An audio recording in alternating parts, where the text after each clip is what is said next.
नमस्कार दोस्तों, स्वागत है आपका आपके अपने YouTube चैनल अमेजिंग ज्ञान सागर में। आज की स्टोरी है बीमार राजा और उसकी 3 बेटियों की कहानी। सालों पहले कृष्णा राज्य में एक राजा का राज हुआ करता था। वो राजा काफी हट्टा कट्टा और स्वस्थ था। उसे सबसे ज्यादा कुछ पसंद था तो वो था खाना। उसे हरदम कुछ न कुछ खाने का ही मन करता था। हरदम खाते रहने से उस राजा को मोटापे की परेशानी हो गई। होते होते मोटापा इतना बढ़ गया कि वो राजा बीमार रहने लगा। हर बार डॉक्टर राजा को खाना कम खाने की सलाह देते थे ताकि राजा का मोटापा कुछ कम हो सके, लेकिन राजा अपने खाने की आदत को कम नहीं कर पा रहा था। एक दिन दोबारा उसने एक डॉक्टर को दिखाया। उसने भी राजा को खाना कम करने की ही सलाह दी। इस बात से राजा को काफी तेज गुस्सा आ गया। उसने गुस्से में राज्य में ऐलान करा दिया कि जो मेरा अच्छा इलाज करेगा उसे मुंह मांगी रकम दी जाएगी। इस ऐलान के साथ राजा ने एक शर्त भी रखी कि जो भी उसके इलाज में नाकाम होगा उसके सिर को कटवा दिया जाएगा। तभी एक बुद्धिमान ज्योतिष ने यह भविष्यवाणी कर दी कि कृष्ण राज्य के राजा के पास सिर्फ 1 महीने का ही समय बचा है। 1 महीने में उनके जीवन का अंत हो जाएगा। इस भविष्यवाणी को जानते ही राजा परेशान हो गया। डर के मारे अब उसे नींद ही नहीं आती थी। राजा ने भविष्यवाणी करने वाले ज्योतिष को जेल में डलवा दिया। राजा ने अपने सिपाहियों से कहा कि इसे महीने भर के लिए कैद कर लो। इससे यह पता लग जाएगा कि इसकी भविष्यवाणी कितनी सही व कितनी गलत है। भले ही राजा ने ज्योतिष को जेल में डाल दिया हो, लेकिन उसके मन का डर बीतते दिनों के साथ बढ़ता ही जा रहा था। डर के मारे राजा का खाना पीना भी कम हो गया। अपनी मौत की चिंता की वजह से राजा की भूख मर सी गई थी। होते होते 1 महीने बीतने को आया। राजा अपनी मौत की चिंता और डर के चलते ज्यादा खा नहीं रहा था, जिस वजह से उसका वजन भी पहले से कम हो गया।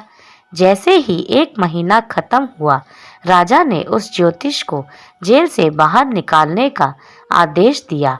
जैसे ही सिपाही उसे राजा के पास लेकर आए तो उन्होंने उससे पूछा कि आखिर क्यों तुमने ऐसी भविष्यवाणी की थी। देखो, मैं आज भी जिंदा हूँ।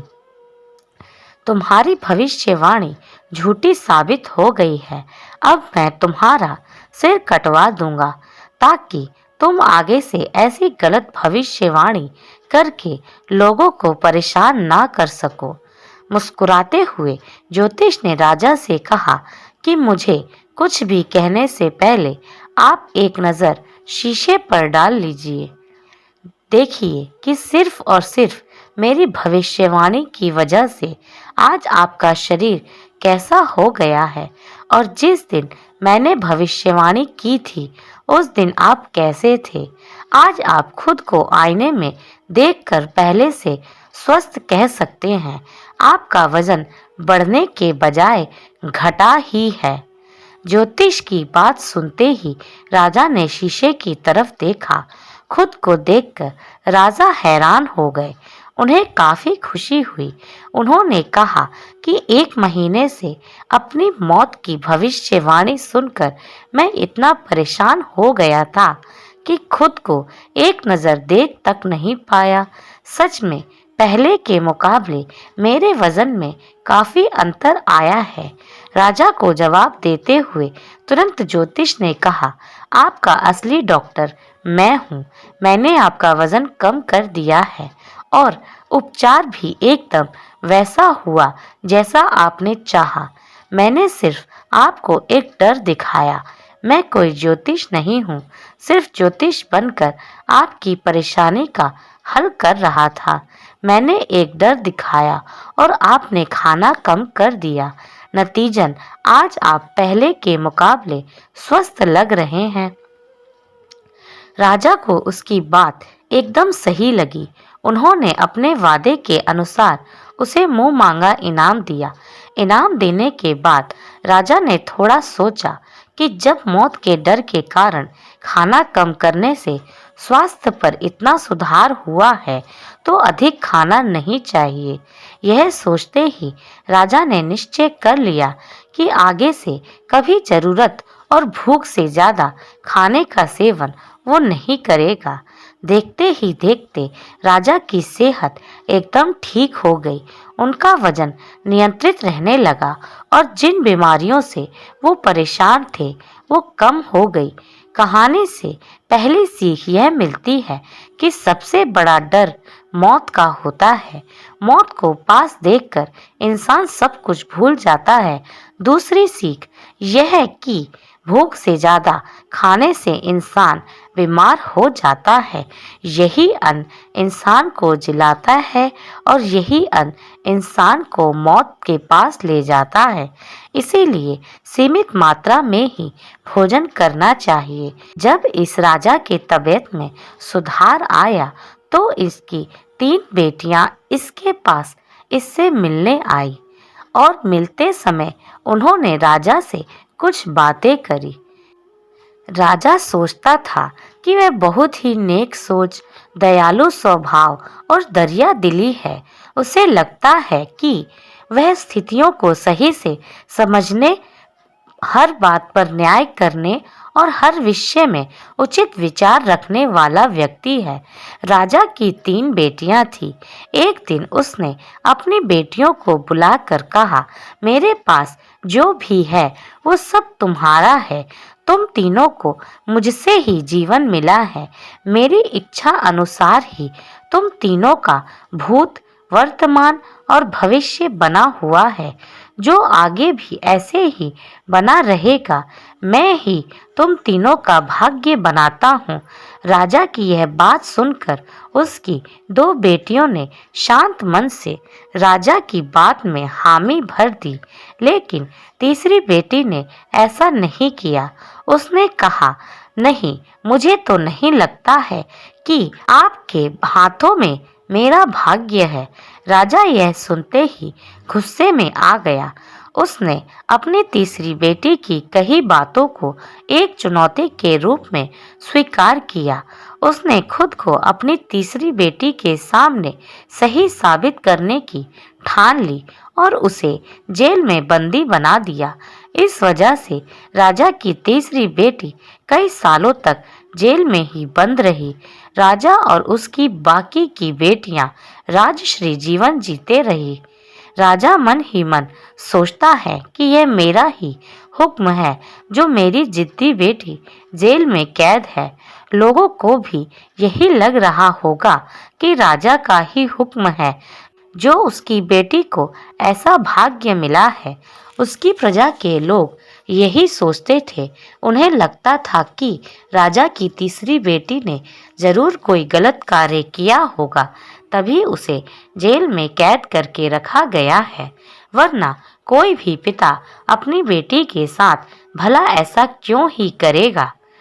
राजा कभी कभी जेल में कैद अपनी तीसरी बेटी से मिलने के लिए जाता था। उसकी बेटी बहुत कमजोर हो गई थी, लेकिन अभी भी उसके विचारों में कोई बदलाव नहीं आया था। मगर राजा अपनी कमजोर होती बेटी की हालत और नहीं देख पा रहा था। एक दिन उसने अपनी तीसरी बेटी से कहा, इस तरह से तुम्हारा जिद करना मुझे बहुत गुस्सा दिलाता है।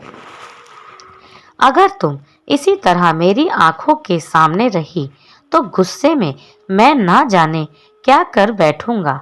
मैं तुम्हें मौत की सजा भी दे सकता हूँ, लेकिन मैं एक अच्छे दिल का हूँ, इसीलिए मैंने सोचा है कि तुम अब मेरे राज्य के पास एक जंगल वाली जमीन पर जानवरों के साथ रहोगी।